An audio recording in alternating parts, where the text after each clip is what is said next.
En el nombre del Padre, y del Hijo, y del Espíritu Santo. Amén. Ven, Espíritu Santo. ¿Qué tal, hermanos? Si os parece, vamos a hacer un vídeo más corto que el de la pasada semana, pero también leyendo juntos el Evangelio de este pasado domingo. Yo creo que es especialmente útil o adecuado, estratégicamente colocado en el momento más caluroso del verano, que es cuando nos irritamos más, o a veces queremos aprovechar el tiempo perdido y retomar con cosas, y los días que son más largos se nos hacen al mismo tiempo más cortos porque no nos cunde. Pues yo creo que este Evangelio está muy bien colocado para volver al amor primero, ¿no? Para volver al amor primero, pero no anticipemos. Del Evangelio según San Lucas. En aquel tiempo entró Jesús en una aldea y una mujer llamada Marta lo recibió en su casa. Esta tenía una hermana llamada María, que sentada a los pies del Señor, escuchaba su palabra. Y Marta se multiplicaba para dar abasto con el servicio, hasta que se paró y dijo: Señor, ¿no te importa que mi hermana me haya dejado sola con el servicio? Dile que me eche una mano. Pero el Señor le contestó: Marta, Marta, andas inquieta y nerviosa con tantas cosas. Solo una es necesaria. María ha escogido la parte mejor y no se la quitarán. Vamos al meollo del asunto. Se resume en la casa de Betania, que es donde viven Lázaro, María y Marta. Yo creo que las actitudes ante Cristo, este Dios encarnado, las actitudes ante Cristo de los tiempos de la Iglesia, que son también nuestros tiempos. Lázaro no aparece en el texto, y es que Lázaro podría representar en este momento a ese mundo que todavía no ha oído hablar de Jesús. Marta es el ejemplo de aquella persona que ha visto a Jesús, ha oído hablar de él, pero todavía no sabe quién es. Y digo todavía no sabe porque a lo largo de los evangelios Marta va a aparecer más veces. Y ante la tumba de Lázaro va a hacer una profesión de fe tremenda y va a creer en el Señor, y además va a mostrar que ha ido recibiendo ese don de la intimidad con Dios, ha ido convirtiéndose.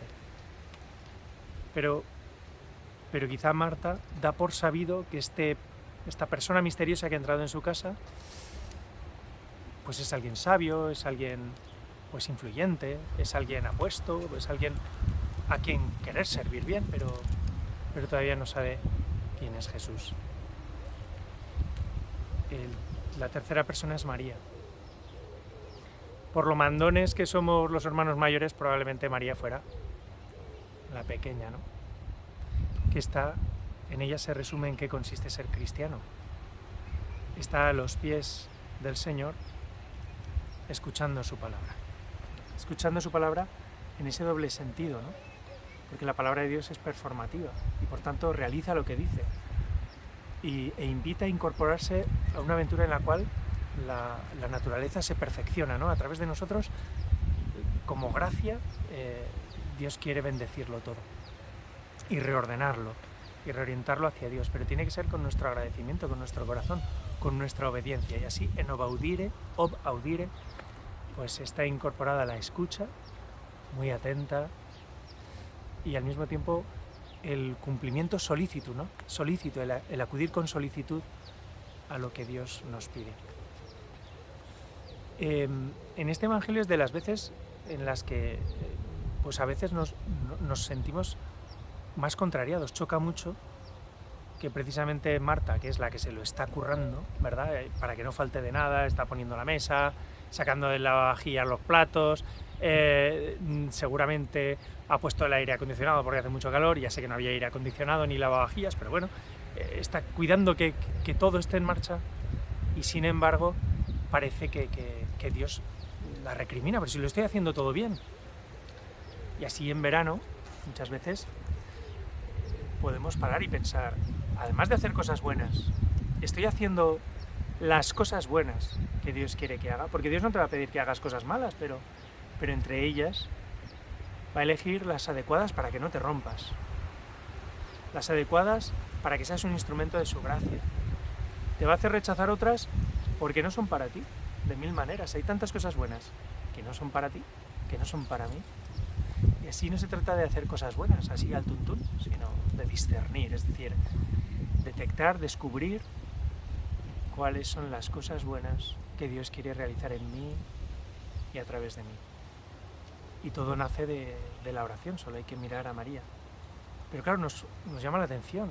Encima de hacer cosas buenas, que es la que se está multiplicando, Jesús la detiene. Y es que hasta mitad del texto no aparece la palabra clave, que es acercándose a Jesús. Hasta entonces no se ha acercado a Jesús. Pues vaya, con la bronca que le ha caído, mejor que no se hubiera acercado a él. Si encima de que se lo está currando y que está haciendo de todo y Jesús le riñe. Imagínate, o sea, la primera vez que habla con Jesús parece que le está riñendo y en realidad no, simplemente está dándole lo que necesita. Está recordando aquel que es lo único necesario, le está recordando que está viviendo hacia afuera, ¿no? Y así el ser humano puede moverse siempre fuera, en el epitelio de la vida, sin entrar en el meollo. Y María ha elegido la parte mejor y nadie se la va a arrebatar. No es solo hacer cosas buenas, es hacer las cosas buenas que Dios quiere. Dios quiere, por supuesto, que sirvamos. Y la Madre Teresa de Calcuta tenía esa frase, ¿no?, que aproximadamente más o menos decía: quien no vive para servir, no sirve para vivir. Quien no vive para servir, no sirve para vivir. Pero ¿de dónde debe nacer mi servicio? De la escucha, de nuevo. ¿Por qué? Porque cuando escucho a Dios quedo preñado de su palabra. Y Jesús en mí es quien realiza las cosas. Es la vida en Cristo, la vida de la gracia, ¿no? El servicio entonces es intrínseco al cristiano, pero es el servicio en lo que Dios quiere. Y Marta no se había enterado de quién estaba allí. Sin embargo, Jesús ya le habla en primera persona, ya le llama por su nombre, porque Jesús en realidad está tomando la iniciativa con ella. Ella parece que se adelanta. Y en realidad, pues cuando se acerca a Jesús es porque Jesús ha entrado en su historia, ha entrado en su casa. Era la casa de Marta, Con el tiempo Marta aprenderá. ¿Pero cómo aprendió? Voy a hacer un poco de teología bíblica ficción. ¿Cómo aprendió? ¿Aprendió con esta corrección de Jesús? Solo una cosa es necesaria. Igual se quedó bien fría, como nos quedamos a veces y dices, pues si es la que lo hacía todo bien. Entonces, para que aterricemos lo que podía estar sucediendo en la vida de María, la hermana pequeña probablemente, yo te propongo una concreción. Puede haber sido esto o cualquier otra cosa, pero la tenía embelesada, la tenía en modo recepción, en modo máxima obediencia, ¿no? Aprender a recibir es la lección más difícil. Y el verano yo creo que es para aprender a recibir. Bueno, y toda la vida del cristiano es en modo Adviento, pero si ando con prisas es que no tengo esperanza, y si no tengo esperanza es que no he descubierto a Dios, que está ahí esperándome. Llevaba tiempo deseando estar con nosotros a solas, ¿no? Si no tengo esperanza es que no he descubierto la fuente de la esperanza, que es este Cristo que me viene como hijo y me quiere hermanar. Y digo que, antes de que vayamos a lo de María, digo que Jesús le para los pies a Marta porque Marta está haciendo la actitud que más detesta Jesús. El servicio de Marta está alimentando como un fuego oculto el resentimiento, el rencor, la rabia. Porque su servicio no nace del lugar adecuado, del agradecimiento, sino que nace de un sentido altísimo, quizá del deber, del perfeccionismo, de saberse mejor, de qué va a pensar este invitado de nosotros si no está todo bien. Nace de algún tipo de miedo, ¿no?, que abriga o que alimenta después pues una manera viciosa de servir que en realidad nos vacía, nos autodestruye. Y Jesús le para los pies. ¿Por qué? Para los pies a todas las personas que actúan así, porque Marta al final, de lo que abunda en el corazón habla la boca, ¿no? ¿Y qué es lo que hace cuando se acerca a Jesús? Lo primero que hace es acusar a su hermana, y eso Jesús no se lo tolera ni a los apóstoles, a nadie le considera precisamente eso. Y hay que mirar a Jesús en la cruz, que tenía todo el motivo para acusarnos y decir, mira, Padre, lo que me están haciendo. No, perdónales porque no saben lo que hacen, ¿no? Quiere esa conversión nuestra del corazón.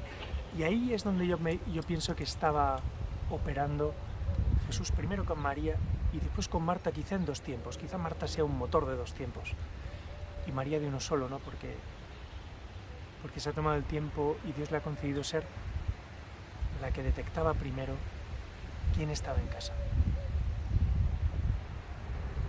Y cuando detectas cómo habla Jesús, cómo te mira, quién es Él, te pasa como a Pedro en la barca cuando Jesús por primera vez se monta en ella y le dice, rema un pelín mar adentro, y se pone a hablar a las multitudes y después le dice, remad mar adentro y duc in alto.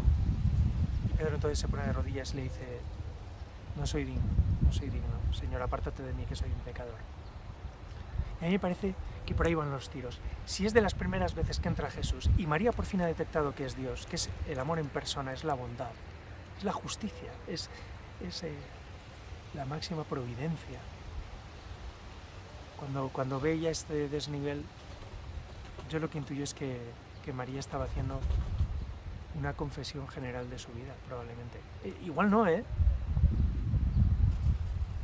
pero igual en ese momento María se estaba confesando y no se movía porque estaba escuchando cómo Jesús, el buen pastor, venía en su rescate y como buen maestro le estaba contando todo acerca de su vida, como le pasó a la samaritana en otro momento, ¿no? Igual estaba escuchando las palabras de Jesús, yo te absuelvo, en el nombre del Padre y del Hijo y del Espíritu Santo. ¿Quién se va a mover ahí? Hay que estar muy quieto, recibiendo el don que lo transforma todo, esa palabra performativa. Igual, por ese motivo, desde fuera no se entienden los sacramentos. Tiene que ser zambulléndose en ellos. La pasada semana hablábamos de la Eucaristía, ¿verdad? Ese misterio secreto, ese regalo secreto que aparecía en el Evangelio probablemente. Ese pan nuestro de cada día y ese cuando vuelva te pagaré lo que falta. Y entonces el posadero está muy contento porque el tercer día va a recibir como premio el alimento que no falla, ¿verdad? Como premio va a recibir la visita de aquel que ya es en sí el regalo, de lo único necesario, ¿no? Y así debemos funcionar la Iglesia, ¿no? Como testigos de esta verdad que sana y salva. Y probablemente María estaba siendo sanada y perdonada de todo en ese momento y Dios te devuelve un corazón nuevo y te permite caminar de nuevo. ¿Y a dónde fue? ¿Hacia dónde fue? María fue cuando ya se fue Jesús y estaban fregando los platos. María fue hacia su hermana, la que le había acusado, a la que ahora podía perdonar. Yo creo que mientras secaban los platos, María recibía ese segundo impacto de alguien que conocía tan perfectamente por ser su hermana que seguramente no hubiera necesitado casi ni hablar, ¿no? Y María le decía, si supieras lo que me ha dicho, si tuvieras lo bueno que es, mira, te pido perdón por esto, porque te hice esto. Y es normal que hoy me haya reñido, porque soy un poco holgazana, pero hoy no estaba siendo holgazana hoy. Hoy Dios nos ha visitado. ¿Sabes ese que hemos dado de comer hoy? Y que se lo ha comido y se lo ha bebido todo. Es el Mesías. Y así Jesús en dos tiempos, él directamente y también a través del testimonio de su hermana, empieza un caminito de conversión, como el que igual necesitamos nosotros este verano para acercarnos de manera convincente a los alejados, a los enfadados, a los ofendiditos, a los envidiosos, nosotros mismos también cambiar y dejar las prisas y dejar espacio a Dios, que es lo único necesario. Y también a los indiferentes y a aquellos tan alejados que no han oído hablar nunca de Jesús. Cada vez se da más esto, ¿verdad? Estemos atentos. Pues ojalá el Señor nos conceda ser en conversión pues aquellos que se dan cuenta de la visita que Dios nos hace aquí, que estoy a la puerta y llamo. Y si alguno me abre, pues entraré a cenar, entraré en su casa y yo cenaré con él y él conmigo. Pues que el Señor te conceda este verano este amor primero, que es lo único necesario. El Señor esté con vosotros y la bendición de Dios Todopoderoso, Padre, Hijo y Espíritu Santo, descienda sobre vosotros y os acompañe siempre. Amén.